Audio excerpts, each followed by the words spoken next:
Inshallah, hinihiling ko sa lahat ng mga nandito ngayon na huwag nating sayang ng pagkakataon na meron tayong kalakasan ng katawan, no? Bakanting oras, no? Huwag natin sayang sapagkat minsan lang tayo daraan sa daigdig nito para subukan ng Allah subhanahu wa ta'ala sa ating mga makakayanan. At alam ng Allah subhanahu wa ta'ala na hindi niya ito bibigay sa atin mali mo sa itikaya natin. Kaya huwag natin itanggi. Ilan lamang sa mga kalamang muntik kaalaman na napakaliit itong ating mga ginagawa. Kulang na kulang ito kung titignan natin. No?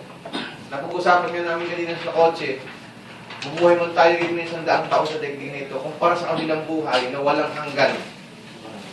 Subhanallah, napakabilis ng oras. Ang mabigat, 100 lang taon ang ibigay sa iyo ng Allah subhanahu wa ta'ala sa daigdig na ito. Ilan dito ang na-spend natin para sa Kanya? Ilang oras para dito ang naibigay natin para sa kaluluwa ng Allah. So minsan, dapat ginagabayan natin sa ganung pagkakataon ng ating sarili sapagkat minsan di natin na-evaluate eh. Tira lang tayo ng tira. Di ba? Akala natin magaling na tayo.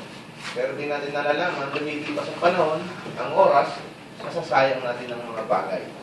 Lalahanin natin ang hadith na sinabi ng Rasul sallallahu alaihi wasallam. Ingatan ng 5 bagay bago umalis ang 5 bagay. Alam niyo yan. Hindi ko na kailangan i-further explanation pa. No? Ang buhay, bago ang kamatayan. Ang kalakasan, bago ang kahinaan.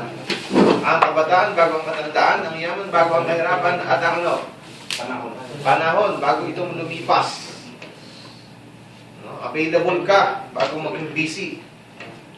No? So, alhamdulillah, hinihiling natin sa Allah subhanahu wa ta'ala na panatilihin tayo sa pagkakataon na ganito na tayo ay nag-aaral. At bigay ko sa inyo yun without doubt. Pero meron akong challenge. Gamitin natin. Kasi baka mamaya, ang nagpapasasa.